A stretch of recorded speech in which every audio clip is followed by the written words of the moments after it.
Shalom Bapak Ibu yang dikasihi oleh Tuhan.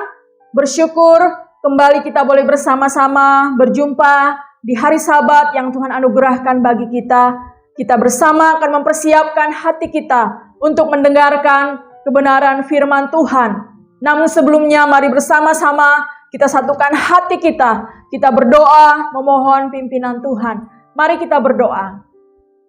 Allah Bapa dalam surga, kami menaikkan syukur kami di hadapan Tuhan pada hari ini. Kami bersyukur untuk penyertaan Tuhan di dalam kehidupan kami. Di hari Sabat yang Tuhan anugerahkan pada pagi ini, kami boleh bersama-sama berada di hadirat Tuhan. Mempersiapkan hati kami untuk mendengarkan kebenaran firman Tuhan. Biarlah kuat kuasa Tuhan, Roh Kudus-Mu yang memampukan setiap kami, baik jemaat-Mu yang mendengarkan firman Tuhan dan hamba-Mu yang akan menyampaikan kebenaran firman-Mu. Tuhan kiranya mengurapi kami semua dengan kuat kuasa-Mu, sehingga benih kebenaran firman Tuhan jatuh di dalam tanah hati kami yang subur, sehingga boleh berbuah, bertumbuh di dalam kehidupan kami. Kami menyerahkan waktu pemberitaan firman ini ke dalam tangan kuasa Tuhan. Hanya di dalam nama anak-Mu Yesus Kristus kami berdoa. Amin. Bapak Ibu yang dikasihi oleh Tuhan, tanpa terasa kita sudah memasuki dalam bulan Desember dan kemarin kita sudah memperingati akan kelahiran Tuhan Yesus di sorga. Dan hari ini bersama-sama kita akan merenungkan firman Tuhan dengan tema beritakanlah bahwa Dia telah lahir. Kita telah didengungkan, diingatkan kembali dalam tanggal 25 tentang kelahiran Kristus. Dan hari ini kita rindu untuk dipakai oleh Tuhan, memberitakan bahwa Dia telah lahir. Nats pembimbing kita terambil di dalam Matius pasal 2 ayat 4 sampai dengan 6. Tetapi nanti kita akan melihat berapa bagian dari Matius pasal 2 ini dalam ayat 1 sampai 12. Saudara, saya akan membacakan ayat 4 dan 6. Firman Tuhan berbunyi demikian.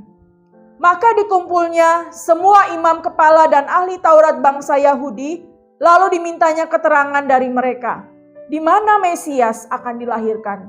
Mereka berkata kepadanya, di Betlehem di tanah Yudea, karena demikianlah ada tertulis dalam kitab Nabi, dan engkau Betlehem tanah Yehuda, engkau sekali-kali bukanlah yang terkecil di antara mereka yang memerintah Yehuda, karena daripadamulah akan bangkit seorang pemimpin yang akan menggembalakan umatku Israel. Bapak Ibu saudara yang dikasihi oleh Tuhan, Yesus dilahirkan di kota Betlehem. Betlehem ini adalah kota kecil, kira-kira 9 km dari sebelah selatan Yerusalem. Nama Betlehem berarti rumah roti. Betlehem terletak di daerah yang subur dalam sejarah Israel dan di dalam pikiran orang-orang Yahudi. Betlehem merupakan kota yang unik pada waktu itu, dikenal dengan nama kota Daud. Saudara yang dikasihi oleh Tuhan, dari keturunan Daudlah Allah akan mengirim pembebas yang besar dari umatnya.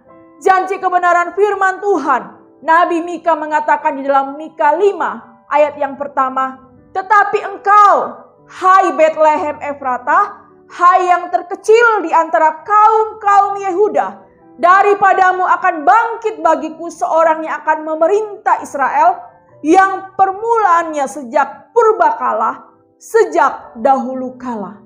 Saudara, Nabi Mika sudah menubuatkan tentang kelahiran Kristus, yaitu di Betlehem Efratah. Di Betlehem, kota Daud itulah orang-orang Yahudi menantikan dan mengharapkan lahirnya anak Daud yang besar itu. Dan di Betlehem juga mereka mengharapkan datangnya sang pilihan Allah itu ke dalam dunia. Dan itulah yang terjadi, yang kita peringati sampai pada saat ini saudara. Ketika Tuhan yang penuh kemuliaan itu datang ke dunia ini, Ia dilahirkan di sebuah kandang, di sebuah gua, tempat untuk menempatkan ternak-ternak mereka pada waktu itu. Gua itu dikatakan tersebut menjadi simbol tentang kesediaan Kristus pada waktu itu untuk merendahkan diri di hadapan Allah dan manusia. untuk keselamatan manusia dan kita semua sampai pada saat ini. Jemaat yang dikasihi oleh Tuhan, kelahiran Sang Juru Selamat adalah kabar yang gegap gempita dan memberikan sukacita besar. Apakah hari ini juga kita merasakan sukacita itu, saudara? Memperingati Natal bukan hanya sekedar pesta, pora, makan-makan, saudara. Tetapi sesungguhnya ada berita sukacita yang besar. Dan panggilan kita yang telah mendengar kabar sukacita besar itu adalah Tuhan juga mau menyampaikan berita sukacita tentang kelahiran Juru Selamat itu. Tuhan mau kita menyampaikan berita itu pada saat ini.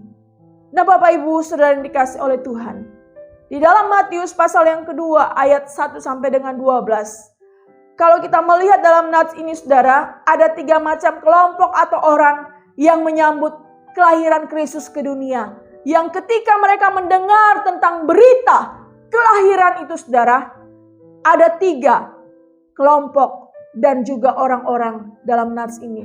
Saudara, kita akan melihat apa respon mereka ketika mereka mendengar tentang berita kelahiran Sang Mesias itu, kelahiran seorang raja, ya, seorang penyelamat datang ke dalam dunia seperti yang dinubuatkan oleh Nabi Mika. Saudara perhatikan di dalam ayat 1 dan sampai dengan 2 di dalam Matius pasal yang kedua ini berbunyi demikian. Sesudah Yesus dilahirkan di Betlehem di tanah Yudea pada zaman Raja Herodes, datanglah orang-orang Majus dari timur ke Yerusalem dan bertanya-tanya, "Di manakah dia, raja orang Yahudi yang baru dilahirkan itu? Kami telah melihat bintangnya di timur dan kami datang untuk menyembah dia." Saudara, kelompok atau orang yang ketika mendengar tentang berita kelahiran Yesus itu, saudara, adalah orang-orang Majus, disebutkan dalam ayat 1 sampai dengan 2. Orang-orang Majus menyambut kelahiran Kristus di dunia dengan kerelaan untuk berkorban, saudara. Mereka datang kepada Yesus untuk meminta, bukan untuk meminta sesuatu, melainkan mereka datang untuk memberi sesuatu.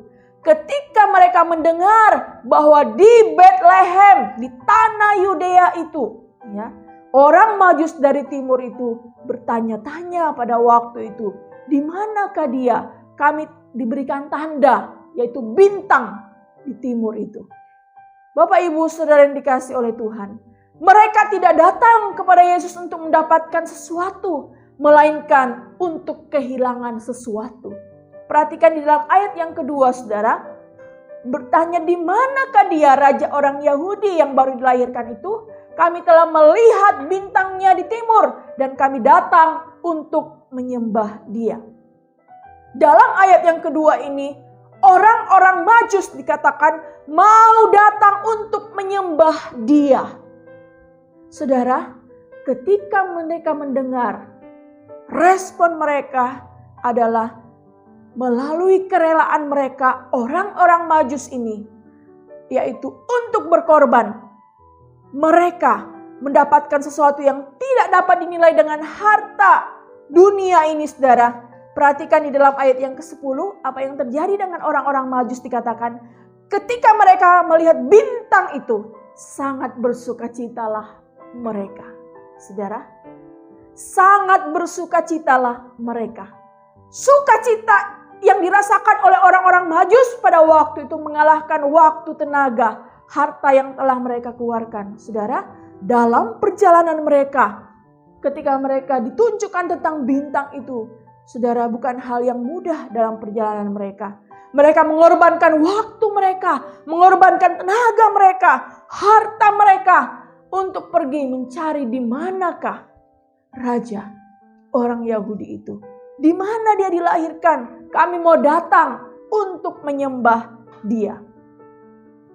Jemaat yang dikasihi oleh Tuhan, di sini kita belajar dari orang-orang Majus. Kerinduan orang-orang Majus yaitu untuk menyembah Yesus. Adakah kita juga seperti orang-orang Majus yang selalu memiliki kerinduan untuk datang menyembah Dia dalam hidup kita, saudara?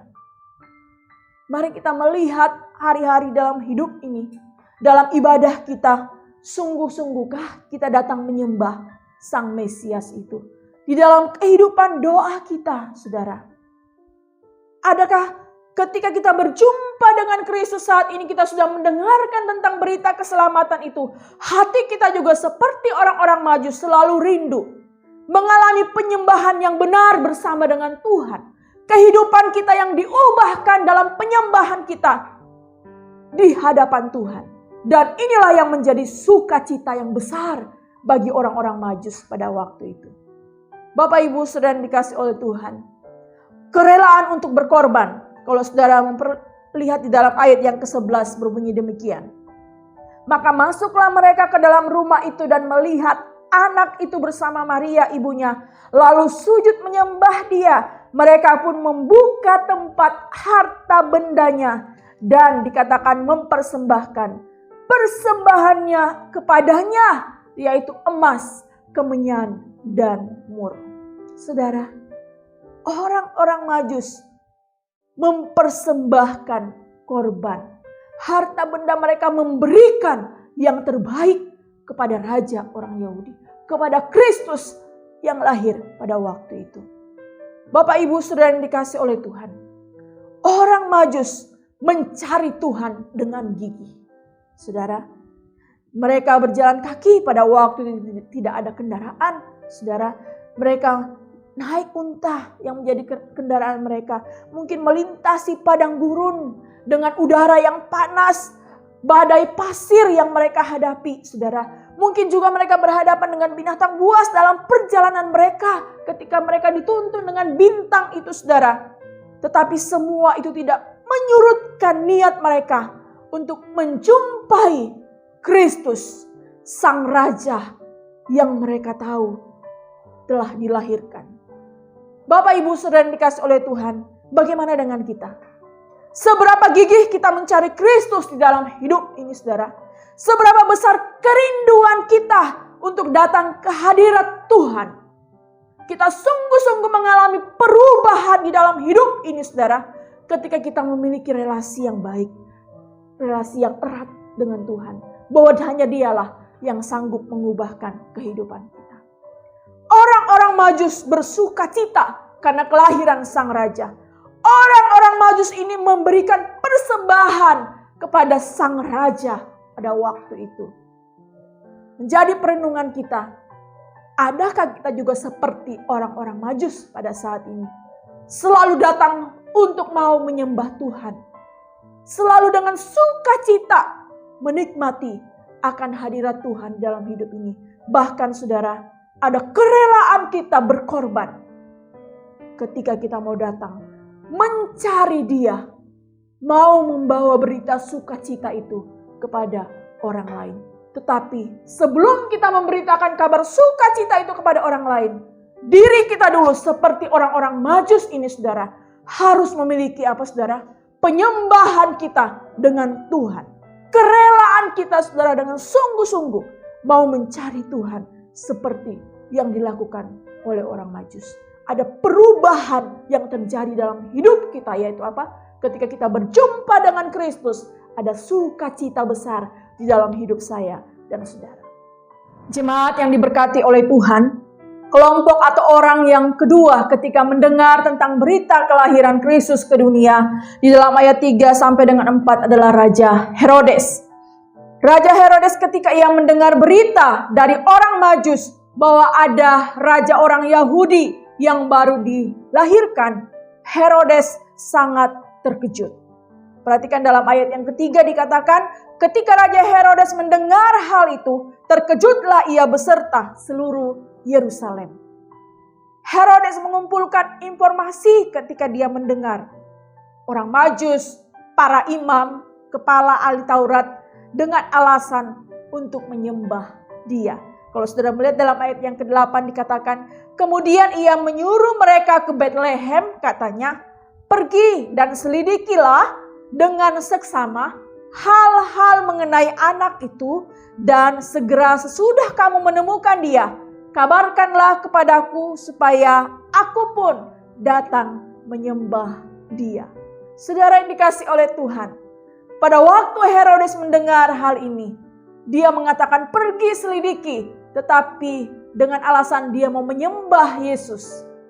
Sesungguhnya Herodes tidak menyembah Yesus. Di dalam hati Herodes merasa iri, ada dengki, ada curiga, dan dia merasa tahtanya sebagai raja terancam. Mengapa saudara? Karena Herodes fokusnya adalah kemuliaan untuk dirinya sendiri. Herodes menyambut berita tentang kelahiran dia seorang raja dengan rasa iri di dalam hati dia. Kedengkian, keegoisan yang ada dalam dirinya. Dia merasa ada yang menyaingi dia sebagai raja pada waktu itu. Oleh sebab itu, dia berniat untuk membunuh semua anak laki-laki yang berumur di bawah 2 tahun. Bapak Ibu saudara yang dikasihi oleh Tuhan, Herodes lalu berpura-pura ingin mencari tahu tentang siapa sang bayi itu, siapa anak itu. Namun di dalam hatinya dia ingin membunuhnya. Herodes memiliki perangai yang menaruh dendam. Ada rasa iri hati, ada dengki, ada curiga di dalam dirinya. Karena dia fokus untuk kemuliaan dirinya sendiri. Bapak Ibu saudara yang dikasihi oleh Tuhan, terkadang di tengah-tengah kesibukan kita saat ini, karena keletihan kita, emosi kita menjadi tidak stabil. Hati-hati dengan emosi kita. Firman Tuhan bilang, jagalah hatimu dalam segala kewaspadaan. Karena dari situlah terpancar kehidupan. Jagalah hati dan pikiran kita supaya kita tidak kehilangan berkat Natal. Saudara, bisa jadi kita tidak bisa memberitakan tentang kabar kelahiran Kristus. Kita tidak bisa membawa kabar sukacita itu baik di tengah-tengah keluarga kita, di lingkungan kita, di gereja. Karena apa saudara? Karena kita terbawa dengan emosi kita. Karena kita dikatakan sikap hidup kita mungkin seperti Herodes. Kita masih menyimpan akan kedengkian di dalam hati kita. Kita masih menyimpan akan iri hati di dalam diri kita, saudara. Ada keegoisan yang tidak bisa kita lepaskan di dalam diri kita. Dan hal itulah yang membuat kita tidak bisa membawa kabar sukacita itu. Mungkin juga kita seperti Herodes sampaikan ya, aku mau datang menyembah dia. Mungkin seolah-olah dalam hidup kita juga seperti menyembah Kristus. Tetapi sesungguhnya hidup saya dan saudara tidak menjadi berkat. Hidup kita tidak membawa berita sukacita itu kepada orang-orang di sekitar kita. Ketika kita merenungkan perjalanan hidup kita sampai pada saat ini saudara, apakah kita masih seperti yang dilakukan oleh Herodes? Sikapnya yang ada keirian, kedengkian, keegoisan, masih berfokus kepada diri sendiri. Tidak bisa melepaskan akan hal itu di dalam diri kita. Dan itulah yang terkadang membuat berita sukacita itu hilang di dalam hidup kita. Karena apa? Kita tidak bisa mengontrol hati kita. Kita tidak bisa mengontrol pikiran kita, saudara. Sehingga kita tidak bisa menjadi berkat untuk orang-orang di sekitar kita. Bapak Ibu saudara yang dikasih oleh Tuhan, bagian yang ketiga, saudara memperhatikan dalam ayat 4 sampai dengan ayat yang ke-6 yang tadi sudah saya baca dalam nats firman Tuhan ini saudara. Orang yang keempat yang mendengar, orang yang ketiga yang mendengar tentang berita sukacita pada waktu adalah para imam, kepala dan ahli Taurat. Saudara, dari nubuatan Nabi Mika pasal 5 ayat yang pertama dikatakan, tetapi engkau, hai Bethlehem Efrata, hai yang terkecil di antara kaum-kaum Yehuda, daripadamu akan bangkit bagiku seorang yang akan memerintah Israel. Bagiku seorang yang akan memerintah Israel yang permulanya sudah ada sejak purbakala, sejak dahulu kala. Saudara, para imam, para kepala ahli-ahli Taurat, mereka sudah mengetahui di mana sesungguhnya Mesias dilahirkan. Mereka tahu saudara. Oleh sebab itu mereka menyampaikan informasi itu kepada Herodes dalam nats ini. Tetapi mereka sendiri tidak tanggap sama sekali tentang berita dari orang-orang Majus itu. Ketika orang Majus bertanya, di manakah dia? Ya, bintang orang Yahudi yang lahir itu. Bintang dari timur itu menjadi tanda bagi dia. Mereka sudah tahu para imam ini. Mereka yang paling tahu di mana Mesias akan dilahirkan. Tetapi sikap mereka adalah mereka tidak mau tahu, saudara. Tidak peduli tentang berita itu, saudara, tentang berita kelahiran itu. Mereka terkejut tetapi tidak menanggapi sebagaimana orang Majus menanggapinya. Bapak Ibu saudara yang dikasihi oleh Tuhan, mereka menyadari bahwa Mesias akan datang di Betlehem, akan lahir dari nubuatan para nabi. Tetapi mereka, para imam dan ahli-ahli Taurat ini, tidak menanggapi sebagaimana mestinya. Saudara, adakah sikap kita juga seperti ini, saudara? Tahu tentang kebenaran, tahu kita memperingati kemarin tentang kelahiran Kristus datang ke dalam dunia ini, saudara. Berita sukacita itu kita tahu, tetapi juga kita tidak peduli dengan berita tersebut. Kita sibuk dengan segala hal yang kita lakukan dalam hidup ini, saudara. Tidak menanggapi, tidak memberikan respon itu di dalam hidup kita. Kebenaran firman Tuhan tidak mengubahkan hidup kita. Seperti para imam dan ahli tahu tentang berita akan kelahiran Mesias di Betlehem itu, saudara. Tetapi mereka tidak memberikan respon. Bapak Ibu saudara yang dikasihi oleh Tuhan, sudahkah kita mengalami perubahan dalam hidup ini? Ketika saat ini kita diingatkan kembali tentang kelahiran Kristus, saudara, sudahkah itu kita mengalami perubahan yang baru, kelahiran yang baru di dalam hidup kita? Berita Natal, berita sukacita itu kita dipakai untuk menjadi alat Tuhan. Menyampaikan berita sukacita itu kepada orang lain di sekitar kita yang belum percaya. Bahkan melalui kesaksian hidup kita bisa menjadi berkat bagi orang-orang di sekitar kita. Bapak Ibu saudara yang dikasihi oleh Tuhan, bagi kita saat ini sebagai anak-anak Tuhan, sebagai orang yang percaya kepada Kristus, bahwa kelahiran Yesus adalah berita surgawi dan sukacita. Itu adalah kabar baik dan terang keselamatan bagi kita manusia yang ada di dunia ini. Dan Natal sesungguhnya adalah peringatan untuk memberitakan kabar baik itu, bahwa Mesias telah lahir ke dalam dunia ini sebagai juru selamat. Tetapi bukan saja sekedar kita memperingati sebagai sejarah semata-mata, melainkan kelahiran Yesus sungguh-sungguh mengubahkan di dalam hati saya dan saudara. Setiap kita diubahkan di dalam kehidupan ini. Jemaat yang dikasihi oleh Tuhan, ketika kita merenungkan kehidupan kita sampai pada saat ini, saudara, sudahkah Yesus yang sungguh-sungguh lahir di dalam hati saya dan saudara? Biarlah kita juga boleh menjadi alat Tuhan untuk menyampaikan tentang berita sukacita itu kepada setiap orang yang ada di sekitar kita. Dan ketika kita melihat dari 3 kelompok 3 orang ini, saya dan saudara berada dalam kelompok atau orang yang mana? Seperti Raja Herodes, saudara, kehidupan kita yang kita tahu, tetapi kita tidak mau diubahkan oleh kebenaran firman Tuhan. Atau juga mungkin seperti para imam, saudara, dia tahu tentang kebenaran itu, tetapi dia tidak memberikan respon kepada kebenaran itu. Saudara, ataukah kita seperti orang-orang Majus?